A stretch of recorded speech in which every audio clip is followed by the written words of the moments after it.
eyali muka Kafeero we yafiira, Kafeero yagenda okupanga ye mukyala awaka bisirikirwa. Era ne bwe luba ne muddwaliro yaliyo na buli waliyo kale batubuulireyo kaabe minisita oba ani ng'amanyiyo muka Kafeero yenna. Aboogera ebyo nabo obwongo baba tebabukozesezza. Ate n'ekyokubiri omukyala oba yazaala awaka omwana, nze mbagambira wano bwe mbanga nfudde omukazi gwendi naye awaka yali balina ekyokwogera, abalala basirikanga. Bisirikirwa oba yali azadde oba tazadde, ekyomukisa omulungi Kafeero yali amanyi bulungi lwaki bisirikirwa tasobodde kuzaala. So it was not abrupt.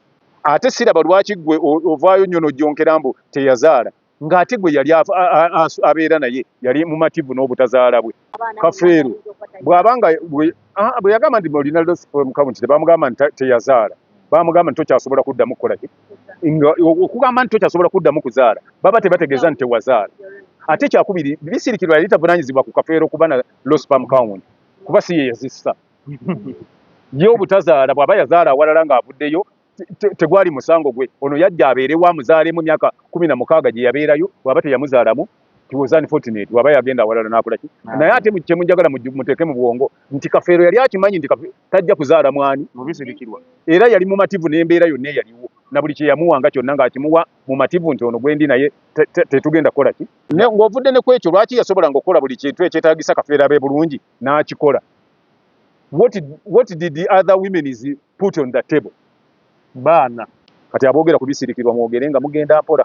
Gwe kati tukubuuza what did you bring on the table gwe muganda wa Kafeero wadde Kafeero we yalwalira. Kafeero mu kulwala yali Nsambya, ziri mayiro meko genda Ensambya yagendayo mu famire ya Naganga Wambulire yagendayo.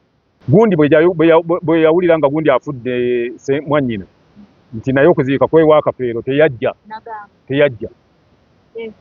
teyaziika mwannyina.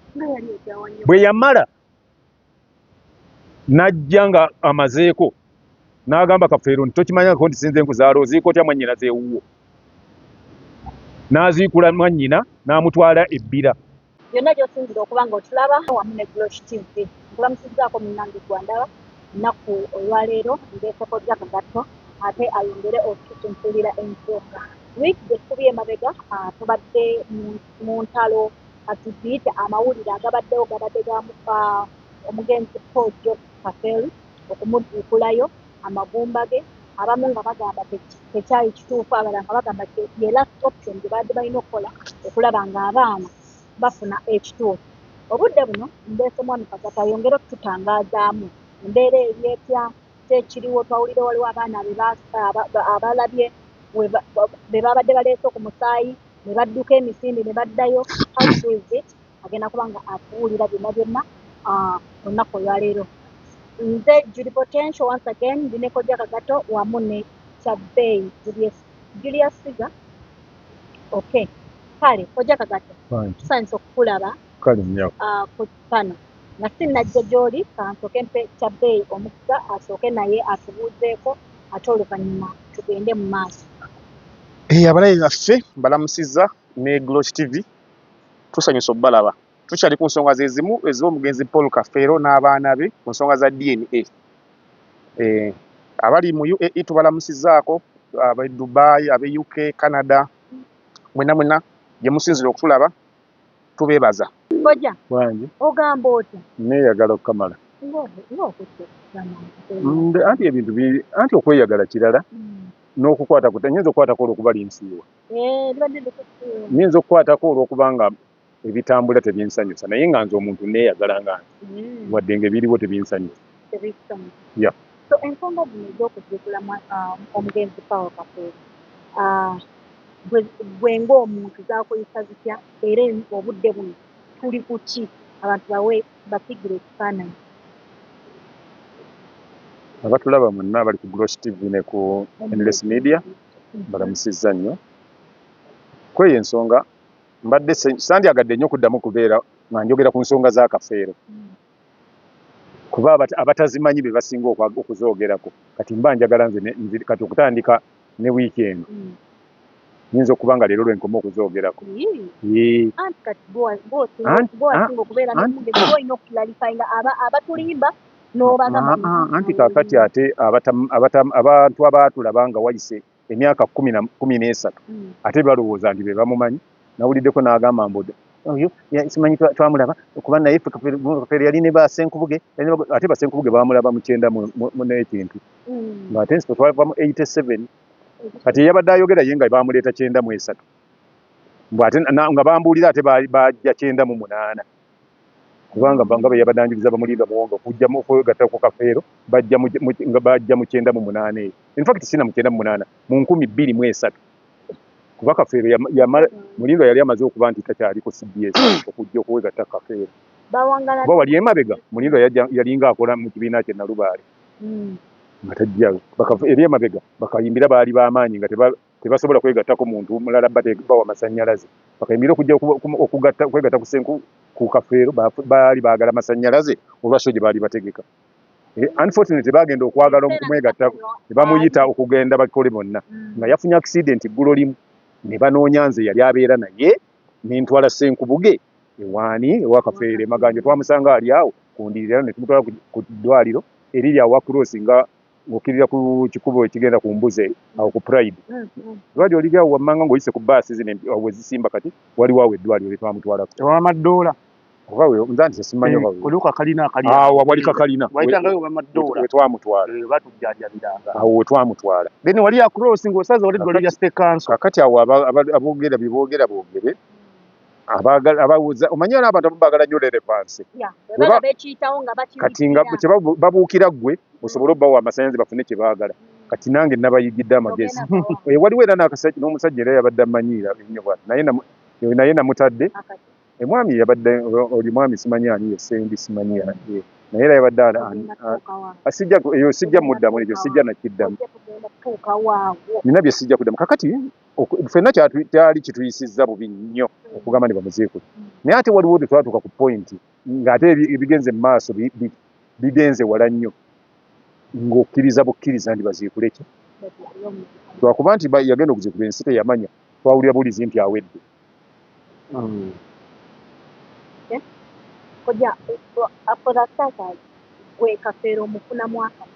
ate eyo saagala kuddayo kubanga nzikirira naliko twasisinkana mu 1987 kale bino ebigambibwa mbu Kafeero because ogambye nti mwamanya bamaze okukola emikolo gyonna wawulirako bino ebigambibwa bali bamuteekako eddagala kimanyi kati mbiwulira ate ekyomukisa omulungi mbiwulira muganda we yabikola ki agamba nti muganda we ŋŋende ate alina gye baaziikira kuba n'okumukuziika teyaliiyo era yalina mwana muto oba wa myaka nga 11 by then naye kati twewuunya nnyo bwe yazze oba yazze atya ng'ajja agenda akebera awali mu nsawo mu nkizi abe nga mwakebera okulaba bye baateekayo kati kateekwa okubaawo ekikola ki ekitali kituufu bw'abanga mukuziika tewaliiyo oyo yalwala ku baganda abayita baganda be okujjako gundi oyo kuba naye yali muto Mugerwa yali muto bonna abo baali bato naye yalwali Kafeero n'alwala ng'ali nsambya naye nga agamba nti ye kitaawe ali awo opposite ne Prayer Palace ng'ovudde ku poliisi y'ekibuye naye nga tebasobola kugenda nsambya kulaba Kafeero nga bali awo ku Prayer Palace Kafeero n'afa ne tuleeta omulambo ku gundi ku kalenda ne babeerawo ne batambukayo wali naye be bagamba nti baganda beera baamuyamba nnyo nawulidde avevenga mbu Kafeero yalwalira wano ekwo kwabadde kuvevenga bw'otuuka okwogera ekyo nti Kafeero yalwalira wano wa muzeeyi ng'oli wamugoba nga akyali mulamu ate mu kulwala n'agamba nti nze ndwalirawo omusaanyiwo ekisoboka kakati ono kamugambe bamagala nnyo nga bo bennyini tebaalinnyeyo nga mulwadde n'afa ne tumuteeka ku kalenda okuva wali okasuka n'ejjinja ne ligwa ku kalenda bw'obeera ewaabo naye tebaalinnyayo ne tugenda okuziika tebajja ne taata n'abo agamba taata we n'oyo nnyini agiraanyi munguza amannyo simanyi kakati nze mbaabo saagala kubamalirako budde wano oli yeegaana yali omwana we Kafeero yamwegaana n'amwegaanira ddala nti siki naye aba olw'okuba famire yaabwe ku by'okufuna baagenda wala ate era mugamba n'okwenyiga mu bino byonna balina kye bagoba mujja kitegeera oluvannyuma kye bagoba tewali alumirirwa nga talina kigendererwa ekyo nkikugamba okuvaayo kati nga mu bulwadde tewasuvaayo abaana ba Kafeero baabeerawo nga tebalina aweerera ne batuuka kufuna muntu abateeka mu ssomero ne basomera ku basale ng'abo abeeyita baganda baabwe we bali oyo alina ekyuma ky'obuwunga lwaki teyasoolangako ssente kale n'abawo akasawo k'obuwunga ne bali naye omukazi oli gwe bayita Nassuuna bambi n'aweerera oyo mwana Swazi so nga ate n'awa Kafeero yali yavaayo dda nga yagenda n'aweerera omwana wa Kafeero yali agenze nga yagende n'agenda ew'omusajja gy'abeera ng'omukazi kuba sirowooza ndi abakazi batono nnyo ababeera gye baasooka okuzaala ate saagala na kuyingira mu bulamu bw'oli kati lwaki Nnende kubanga okusinziira ekifaananyi ky'atuuga atulaga nti waaliwo omukyala gwe baali bayita Bisirikirwa Kafeero gwe yayimbako mbu ono Namatovulobbina teyamusangamu ekitegeera mbu Namatovulobbina yatuuka n'afumbirwa Kafeero n'anoba ne baleeta Saala Birungi kakati ng'okomyawo Saala Birungi gwe boogerako mukazi mukulu okusinga Bisirikirwa Saala Birungi yali muyimbi Saala Birungi twalinga tuzannya naye mizannyo yali azannyira mu Nabugabo Theatre Stars mwe yava n'atandika music n'atandika okuyimba mu Super Rocket n'agenda mu Dynasty n'agenda mu Gundi mu Central Volcano kakati oyo ayogera talina kyamanyi kubanga n'okuba yali ndowooza wa myaka ng'ena oba etaano mw'obwo obudde oyo ayagala okunyumya ebyo kati nze mbeetinga aleete Bisirikirwa gw'ayogerako amututeere wali nze ndeete gwe mmanyi n'ensi gwemanyi lwaki ye yamanyiyo Bisirikirwa ye ate ataaliwo ekitegeeza tewaaliyo Bisirikirwa mulala ate babeerayo bameka nga babeerayo bameka kaakati ojja kufuna interview ogenda mutuule ajja mukubuulira amukuwe n'omukuwa nze gwe mmanyi oyo nakati wano era nnyinza omukubira n'ayogera kuba nze namuleeta omumukwasa nze namuleeta netukwatagana ne Kafeero era nze nabakwataganya naba okyagala naye nti kati nina ate era nekyenabadde ndeeseetera nti saagala nnyo bw'anaayogere nga results tezinnadda abeera nga aseducinga bali tujja mufuna don't worry oba ogamba musa n'amaloboozi nakubiddeku gundi agalina gonna focus gundi agalina moze yes gundi agalina kati omwana abaana bano bafaaki because nze okusinziira bwendaba story eno yatuuse nentabula buli omu alaga alwana mu nsonga Nnende agamba Swazi si wamaka Swazi kati Nnende akola ngaani ewa Kafeero yakula oli muganda era yakulira awo waka ewa Kafeero Nnende si muganda wa Kafeero si mwana wa Kafeero muganda wa yakulira wani ewa Kafeero Nnende yakulira wa kitaawe Naganga era yalina mwana muto abo bwe bazaalira Baswazi era Swazi ayinza okuba nga benkana bali mu myaka gye gimu ne gumu ne Nnende kati obambirese kati gwegenda n'abimanyi kati nsirisi omwana Swazi ng'aba akula bulungi Nnende nga mukulu wa myaka emeka Nnende wa myaka emeka embeera yamukuba bukubi naawe nawulidde ye wana mbu ye byalina sibirina bibeera n'enseka abantu tebeetuuma bwetuumi bintu yagambye omwerijjako naye byayina anti abeere nabyo kati ayirira naki ate gye biwedde omwerijjako anti kati ye alina okubuulira si nze nkubuulira kati nze sirina kyenyiza kugamba nti mwerijjako ye bw'aba nga alaba nti mwerijjako yajja kubuulira lwaki mwerijjako undescribing oba mmanyi bw'aba alowooza nti ammanyi eyo kati tesaagala tubeereyo nnyo abaana bano ekyobuuziza kye bafa nze kye nali ndaba kye baali bafa kwali buli omu kumanya buvo bwe na buddo bwe era kye nali mbagambye nti temutawaana kubeera mu byakugamba ndi mwekebeze kuziikula Kafeero mwenna mubeere wamu mubeere baana baani kye nali mpadde amaloboozi naye bwe nalaba n'engeri gye baali bavumamu omukazi naki neŋŋamba naye Kafeero bamuziikula amazima gajje abattunka bonna omuyaga gubatwala Swazi afuna buvumu kyo bwe baba batoobe nti mutata waffe si yabazaala gw'olinako gwe yagoba gw'olina nga musenza nga bamugobye ye omusaayi gwajja wano ng'agamba bo gwavaawa oyo anti omanyi mwebale nnyo okwogera ebintu kubanga mwawulira kyetaganga byolabyeko bwe boyogera ate era bw'oyogera mbu omusaayi gwajja nga bali bana kati ate oba ogambye nti omusaayi gwalaga nga bali bana kati ate omu ku bana bw'agoba baagobye oba okaayana ki anti kyekyo kye twagala okumanya lwaki abaagoba banne ng'ate naye mwana si alina obuyinza okugamba nti ono muganda wange ono si obuyinza wali obuwaddaani yatuukanga ng'akyogerera ddala bano si anti kyembuuza obuyinza mwali mu buwaddaani baabuwakyazi gwe gwembuuza kati ogambye si yalina obuyinza gw'olinza okuba ng'omanyi gwe bwamuwa ate kati nze ng'omwana kitaffe bw'aba atuzadde n'atuleka nga tugeye bano baganda bammwe ate nze siteekeddwa kutandika kubasosola nti muleka tata waffe si yabazaala anti kaakati kyenjagala mumanye abaana buli muntu bazaala mibiri nkitegedde gwe kati bye weeyisa baganda bo si bwe beeyisa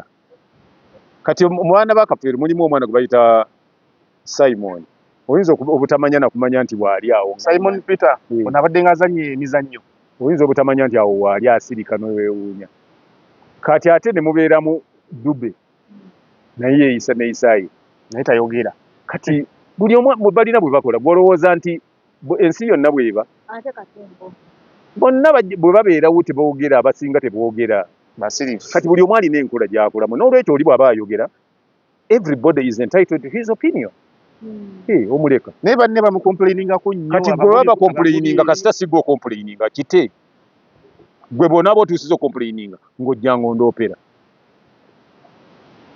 muzeyi tiimu swazi nedda anti ye problemu yammwe era kyova olaba ndi bannayuganda si balungi kukoleramu mirimu bw'oba reasoning out ku kintu kyonna n'oyogera ekituufu nga bagamba ono awagira ono gwe kati gy'oli bali b'oyogerera naawe lw'owagira kanaawe baŋŋamba nati kati bali bo balaga banyigiriziddwa nnyo ate nga ludda lumu lwe lubanyigiriza swazi lwaki oŋŋamba nti abaana badde 23 ng'ogamba nti omuntu omuswazi yabanyigiriza nga muli 23 muba mutegeera kati olaba naawe aba bawagira buli omu akubuusabuusa bwe kiba nti ogamba nti omuntu omu yanyigiriza abantu 2 nga muli 2 omu n'abanyigiriza lwaki abalizoninga mwe mulizoninge beyond his understanding bw'aba agamba nti temuli baana be booli mwe mulizoninge muwe ensonga zammwe lwaki mugamba nti muli baana be era mupuruvinge ndi muli baana be nga mukimaze nga ye mumuwangula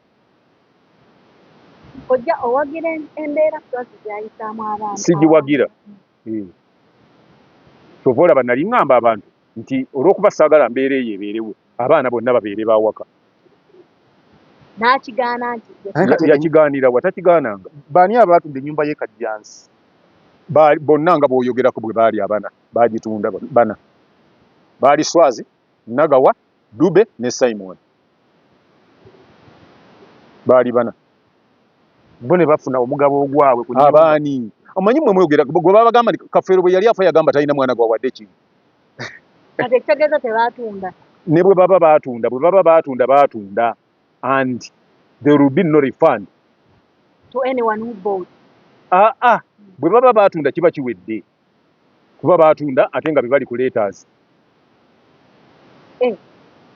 balina ebbaluwa eziraga nti ate nammwe muŋŋambye be baana abaana abajjanga omusaayi begulaze kati mwamba mwagala ki abaana baatunda bintu byabwe bw'oŋŋamba nti abaana abo bajja bana nga bebaki si bw'ongambye bali bameka era be baatunda mwali mwagala ani aba abatundira abalala nze simanyi gye wabazaalira okubafuula nabo anti abalala okuva abalala batya ng'oŋŋambye ndi bali bana bw'omala okugjako bana DNA gye baakola gye bagambye yali yekimpatiira bonna bavaayo oyo saazi ng'agamba bo baali bana ati nno ngenda balekawo gindamu katono wano njogere noono byonna benefit bano abaana bo babadde bakola ki kyokka ng'ate waliyo n'emisaayi emirala giclaim naye lwaki anti emisaayi emirala giclaiminga luvannyuma lwa Kafeero okufa nga baali bamanyiddwa kati bw'ojja oluvannyuma nga waliwo ebintu eba byakozesebwa dda ate tokiraiminga ku byagenda be baali bamanyiddwa ate nammwe bennyini era muŋŋambye nti omusaayi gwe baasooka okukebera gwalaga abo kati ate bawene be balowooza nti balijja babateeraawo naye Kafeero nga yakafa mu 2007 mawulire gaawandiika alese abaana abasukka mu 2 tebagamba bana bagamba alese abaana abasukka mu 2 kati bano okugenda ku musaayi gwa 2019 ne beesolokolamu bana bannabwe kye bagamba nti Baani abagamba ndi yaleka abaana 19. Amawulire gaawandika alesa anti amawulire sige gaali gafuga enzaala ya Kafeero. Amawulire googera Kafeero byakoze. So gwe yali yasoma amawulire ebisigadde ojja bijja mawulire. Naye ye mu busaayi gwe DNA gye baakola bwe bayalaga abaana bana gwe ne bw'ogamba ndi yaleka 8 baba tebagasa. Abaana bano abalala bajja luvannyuma. Tewalabye yona yazze nga bagenda mu DNA wano jjo. Yamufaanana ennyenye ennyo. Nze si kyembuuza. Tewalabye eyo yazze ng'alina myaka 3. Twamulabye. Naye kyenjagala okumanya nti bana bonna abalala abakeeni bano abaana bo baaliwo ewaka. Kasita baba nga baali babakakasa nti baana bawaka. Kati gwe tolina abalaba obulabi awulidde bino ebizze nga waliwo kayuuguumu oba tolina wootandikira. Kati kiringa nze ewaka. Tuli bangi. Tulinga mu 5. Kati bwe bakuleeta leero toyinza complaininga nti ate basematimba baali baafuna kino baafuna egindi oba tobikomplainingako gwazze. Otandikira omusango tegutandika etteeka teritandika kukola nga lidda mabega litandika kukola nga lidda wa bwe banaamala okugira DNA ekyomukisa omulungi nti you should praise bisirikirwa bamupraising kuba yatereka ekyapa for 16 years. Kati singa yali yakijjawo singa bakaaba naye ekyapa weekiri n'ettaka weeriri banaagabana ku eri abaana abavuddemu ng'abaana ba Kafeero bye baatunda ebyo babifiirwe. Bwe baba baatunda bye baatunda bamanye nti ebyo byagenda kuba n'emmotoka zaagenda. Taata wa Kafeero yatunda ebyuma nabyo bagende babanja abaabigula. Byo bikyaliwo.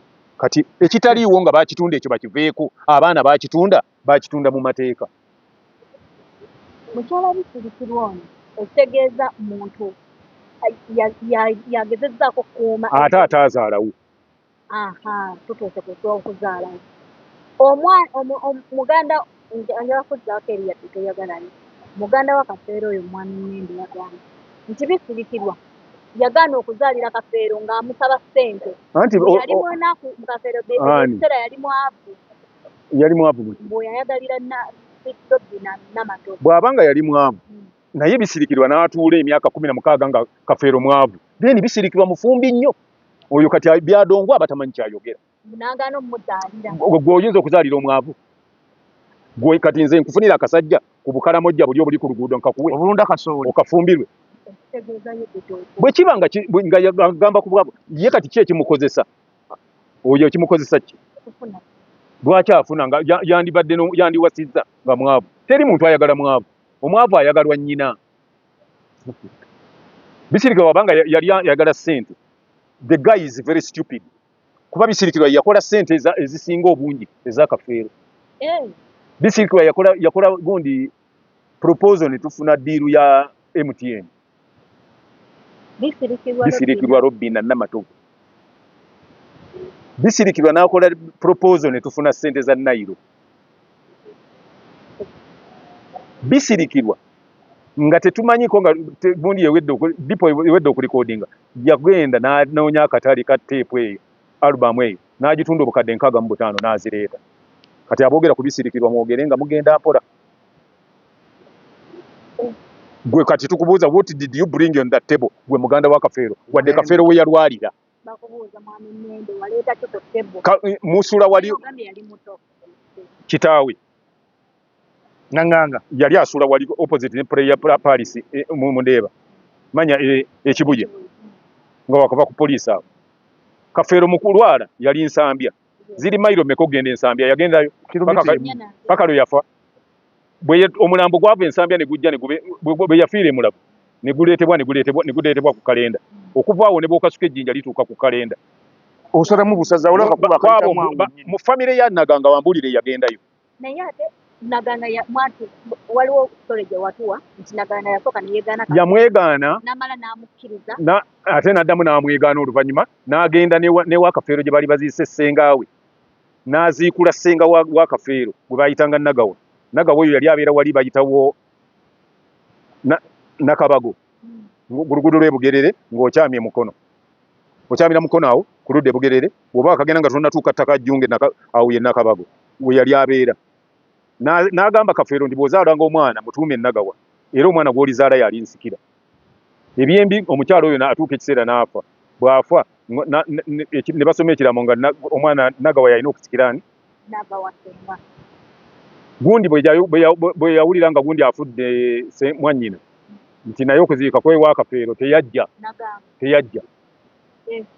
teyaziika mwannyina bwe yamala najja nga amazeeko n'agamba Kafeero nti tokimanyako nti sinze nkuzaala oziika otya mwannyina zeewuwo n'aziikula mwannyina n'amutwala ebbira n'ajja buli kintu kye baali bawadde omwana muwala wa Kafeero n'akimuggyako n'amugamba nze sinze nzaala kitammwe n'olwekyo temukola ki taata wa Kafeero yali musajja Munyarwanda yali atema bikajjo lugazi mugende munoonye kitammwe byakoma naye ate neewuunya nga Kafeero amaze okuyitawo olwo ngadda nga awoomerera era Kafeero mukufu ate bw'alwala yesena nsi yamuzaala ati bw'afa ate bw'afa teyajja ne ku kalenda ne Masaaba ne mu famire ya Ndaganga teri yajja kuziika kyokka okuziika bwe kwaggwa wayise ebbanga ajja nti njagala ebyuma bya mutabani wange eby'ebidongo era n'abitwala n'abitunda njagala oyo mutabani wajja agambe nti taata tatundanga byuma bya Kafeero kasajja kaali eyo diiru ze naye nzimanyi yeefudde nti ammanyi nnyo naye kati buli omu ajja kwoleka munne gye tunaasibira ne ku Namago ye tujja kutuukayo tugende ku birala ku nsonga endala ebyenfuna bijja kubaleetera ebizibu bali ku byanfuna omuntu bw'aba nga bwamugaana n'omulaba naki n'ogamba ti si ye gw'omuzaala ate lwaki bw'afa ebintu byo binona n'obitwala mululu gwa byanfuna naye kati ataaliwo nga baziika yali mwana muto era yabadde omu ku baasimye bwe liba lyabaddeyo nze sirinaako bukakafu sirinaako buki ate siyinza gaana nti eryabaddeyo kubanga eyaliziikudde ayinza okuba nga yabadde amanyi weriri kati bw'ogenda kiringa bano abasirikale abagenda okwaza enju ng'ate ne basuulamu amasasi ate ne bagejjiramu nti bagasanzeemu abantu ebintu babikka sijja kubaako kyenjogera ku ekyo simanyi oba ebintu byalimu kubanga olaba baatulaze samples ebibaasa mwe batadde ki samples lwaki tebanditulaze kino kyewuunyo laba obucupa buubuno awo bandibukubye na bifaananyi nga bukyali buli kamu we kali naye yagamba nti yabujja mu nsawo z'empale mu muntu eyaziikibwa emyaka 2 kati nawe okozesa bwongo myaka 2 nga wafa oli najja n'akwata mu nsawo y'ekkooti n'ajjamu obucupa mutukozesa obwongo kujja naye gwe mukulaba okukola agenderera ayagala kuwaayiriza bisirikiro nti yali atadde ku Kafeero dogo anti oyo ataaliwo nga baziika Kafeero abantu abagenda okuziika Kafeero baalinga boolaba abantu b'e Namugongo kati gwawumbuulira w'osumulula Kafeero mu nkuyanja y'omuntu ng'ow'e Namugongo oteeka eddagala mu nsawo lyabadde mu jjita kati lowoozaamu yagambye mu n'eddagala lyabadde eddala mu jjita kati jjita anti daidako obanga jjita ogitadde mu ntaana nemalamu emyaka 19 ate osobola otya okuzanga eddagala nga musimye busimi ntaana nga liri mu jjita eba teyavunda dda era yagambye nti ejjita yali yavunda naye ng'era okiraba kakati ono ye bamututte nga mukebezi wa muntu gwe bataddeko ddagala kuba tetisimanyi kuba taziikula talina kampuni eziikula bafu mu baganda ba Kafeero gundi yabaddewo Mugerwa lwaki nga ye tabitunyumiza nga Mugerwa yadda Kafeero ono omweru lwaki ye tabitunyumiza ate omwana w'omusajja eyeegaana Kafeero nga yabinyumya ebintu ebyo abyetamba anti si muyaaye ye si muyaaye byebyo nno nawulirako nga bamubuuza Mugerwa ng'oyo yennyini amubuuza gwe tomanyi nti omwana ono baamwegaana omusajja n'ajjira ddala nga weetulifu newaka kojja owa pikipiki ya bbululu ebyo ebyaliwo okwegaana omwana oli teyeegaana mwegaana nti sinze nkuzaala yamugamba bugambi nti yagamba mukazi nti omwana oyo mutwale ewa kitaawe mbuno najja ono twazi naye ne bamukima yajjawa kati nga bw'ali muganda wa kitaawe lwaki teyamuwaayo nga kati yawaddeyo babakebere kati oba yasobola yawaayo bano nti mugende bakeberwe buli naku balina ofuna obwenkanya babakebere nga kyo yakiremeddeko lwaki teyalemera ku kiri nti ono agende ewa kitaawe nti awo kyetaagisa bwongo kama kabagizi bokka. Kati njagala kubuuzaayo abaana okubakebera baganda ba Kafeero tebaliiyo. Waliwo omuntu gundi yakebera abaana ba Kafeero Nantongo, wamulabyeko oba wali omulabyeko mu bintu ebyo? Nantongo senga eyakkiriza eyagamba minisita nti kituufu babajjeyo ng'ate twagiryawo gamba senga tebajjayo gamba. Anti Nantongo kye yali ayagala wabeerewo obwenkanya, abaana bali be bagobere buli omu abeere mu mativu. Ate Swazi akyogera naye alina grounds ze, agamba nti tewali kiziikuza kitaabwe lwaki bamuziikula. Singa yafiira mu nnyonyi bandikoze batya? Evvu ye njagala kubuuza mwasoma nze saasoma. Bwe baba kati singa abasajja basatu bakayanira omwana bakeberaani n'omwana ne bamukebera ne balyoka bazuula kwani? Ate bwe baba nga singa abakazi basatu bagenda muleeba okuzaala ebyembi ono nga buli mwana gwazaaza gwatunda nansi, abazadde ne badda engulu nga wasigaddewo omwana omu tebannamugaba, abazadde ne bakayanira omwana omu bonsatule bakeberaani okumanya ki? Ani azadde omwana? Kati lwaki abaana ate leero tebakebera bamaama baabwe ne bakebera taata waabwe? Bwe kiba nti n'omukazi bamukebera bamanya DNA, lwaki tebakebera bakazi? Oba okitegere kyembuuza? Singa abakazi basatu bakayanira omwana omu okukakasa nti ono omukazi yazaala omwana ono bakebera ki? Bakebera bo bennyini. Kugamba n'omukazi akontributinga ku DNA ey'omwana. Kati bakebera okukebera Kafeero bandikebedde kale abaana ne bannyaabwe. Anti kati omukazi ye kiba kimukakatako okumanya nti yazaala omwana. Nedda abakazi bano ngambye bali basatu. Abasatu. Nali ndabyeko na wano mu Uganda abakazi bajja babiri nga bakayanira omuyimbi omu nti bonna mwana waabwe. Wamanyako omuyimbi gwe bali bakayanira? Namubiru. Baali balina kumanya batya nti ono yamuzaala? Era yagenda ne bali Namatovu Irene. Ekyo kyetaaga abakugu tuleme kyogerako. Abakugu bajja tuyamba batubuulire kubanza ekyo sikiinaako bukugu.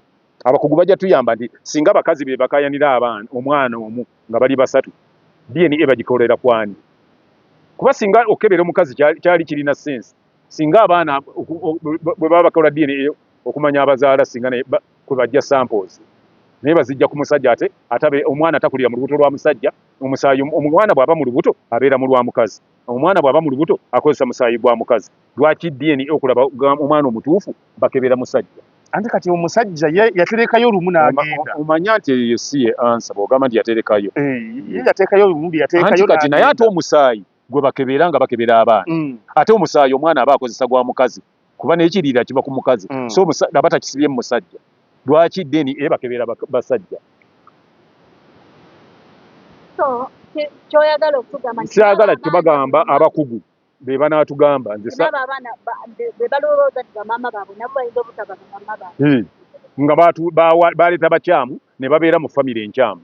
Nakyo kisoboka nga waliwo gye twali era nga bakebera abagwe bati ne bagamba nti oba engeri oli gye yagwa mu mazzi n'atubula tukebere ku taata waabwe. Bagenda okebera ku taata waabwe omuto ng'ate naye baali baagabawo mugabe era si wa famire era DNA n'etakwatagana.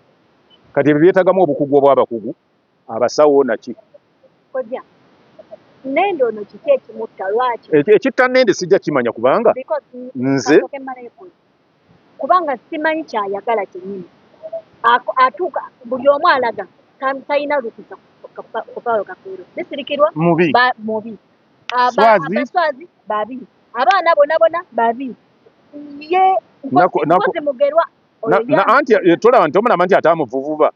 Kati nze nababuulidde ekizibu ekiri mu bintu ebyo byonna byaki singa Kafeero anti kakati gw'onaabuuza nze kati ombuuliza bwereere nze siri mu bwongo bwe simanyi lwaki abirimu kuba naffe bajja tubuuza nti nga tubirimu naye ffe tubirimu nga batubuuziza bwe batatubuuza tetwogera.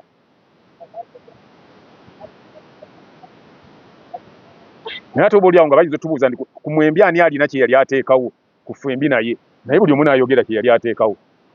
lwaki abeera mu kintu ekyo mugenzi Paulo Kafeero kiki wali okontribute kati nze ebyasiga yali mwana muto kati awo then woobunirira abaali abakulu ne boogera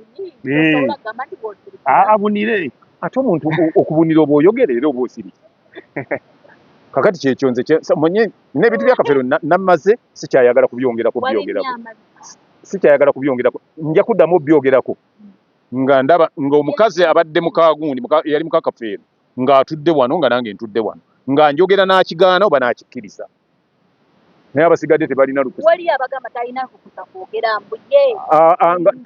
teriyo muntu asobola kujja n'agamba nti eyali muka Kafeero talina lukusa kwogera okujjako nga talina magezi naturally nedda eyali muka Kafeero we yafiira Kafeero yagenda okufa nga ye mukyala awaka bisirikirwa era ne mu ddwaliro yaliyo na buli waliyo kale batubuulireyo kaabe minisita oba ani ng'amanyiyo muka Kafeero yenna gwamanyi so aboogera ebyo nabo obwongo baba tebabukozesezza ate n'ekyokubiri omukyala oba yazaala awaka omwana nze mbagambira wano bwe mba nga nfudde omukazi gwendi naye awaka yaliba alina ekyokwogera abalala basirikanga oba yaliba mmanyi yabaddewo nga ndi mulwadde yabaddewo bwenfudde nga saagala muntu atikka nsaamo nti ate oyo yabadde tazadde teyazaala teyakola bw'ati talina kino oba talina gwe alina gwe beera ewammwe oba oyogerera ono ayogerera wano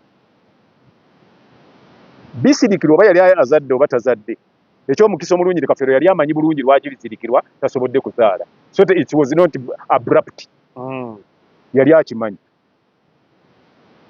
temulowooza nti yali takimanyi ate siraba lwaki gwe ovaayo nnyo n'ojjonkera mbu teyazaala ng'ate gwe yali abeera naye yali mumativu n'obutazaala bwe bano abagamba nti Kafeero ayinza okuba talina mwana okyogerako anti bandowooza yaabwe they are entitled because they are saying yabeera n'omukyala ebbanga lyonna ono bisirikirwa ebbanga lyonna nga tebazadde bombi era bisirikirwa waliwo interview yakolako n'agamba nti baagenda mu ddwaliro Mwami Kafeero ne bagamba nti Mwami Kafeero alina losamukaayi kati abantu abasinzira okugamba nti abayinza okuba teyazaala bisirikirwa Kafeero nga nfudde yafungirwa ewalala n'azaala okyogerako kyekyamukwano anti kati Kafeero bw'abanga bwe yagamba nti olina losamukaayi nti tebamugamba nti teyazaala bamugamba nti tokyasobola kuddamu kukola ki okugamba nti tokyasobola kuddamu kuzaala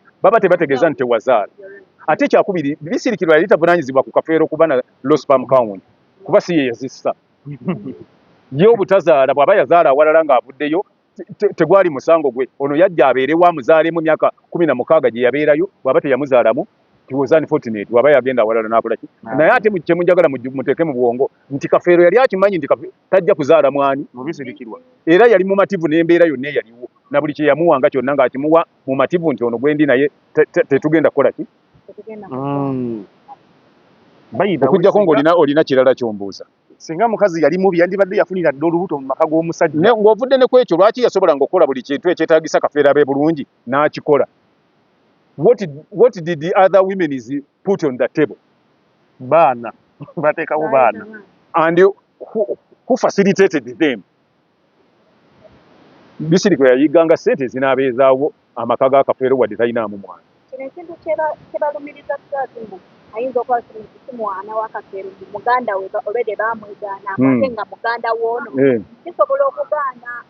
kisobola okulemesa Swazi okubeera nga si mwana wa Kafeero anti bw'oyogera DNA teyinza kukyuka ne bw'oyogera otya ate watya bw'ejja nga Swazi yekka ye mwana wa Kafeero ebyo munaabirya bye mwogera nga Swazi yekka ye mwana wa Kafeero aboogera ebyo banaakola ki nabadde ku TV ne ndaba mukulu Ssenkubuge ng'agamba nja kwewuunya nnyo Swazi w'anaagenda ku musaayi nedda nti Ssenkubuge ate simunenya naye kyenva simunenya kiri kimu nti gwe toyinza kusalawo omwana wooli nga si gwe mukazi mpozi bw'aba ŋŋamba nti ye yamuzaala gwe baamuzaalamu gwe baba bamuzaalamu Ssenkubuge ng'alaba okumukkiriza ng'omwana wampeewo ate ne bamugamba nti wankima kyekijja omwewuunyisa naye bwe kiba nga Swazi yazaalibwa omukyala yamuzaala gy'ali ng'era yamugabira Kafeero ne Kafeero nga yamulekawo nga mwana we bw'ate yajja obuzzi n'osanga Kafeero ng'alina Swazi ogambe nti Swazi si mwana wa Kafeero naawe nkwewuunya ate siraba nsonga lwaki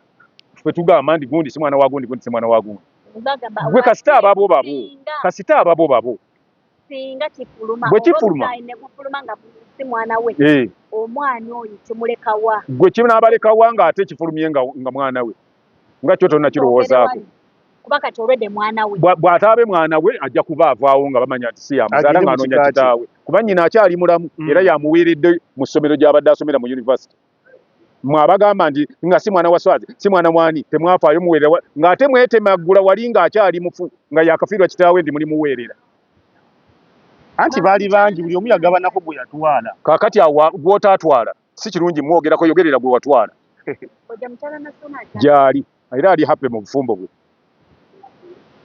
ekirala abalabi baffe tubebazizza nnyo mwebale nnyo okuba nti mubadde mutugoberera gye twatandikidde n'okutuuka wano musubscribinge kubanga we mututandise tulaga tulabayo tutandise okulengerayo kuba twalabye akantu nga naye natidde nga olinnye naye nze kanneegezezzaamu bannaye tujja kusingana ate omulundi oguddako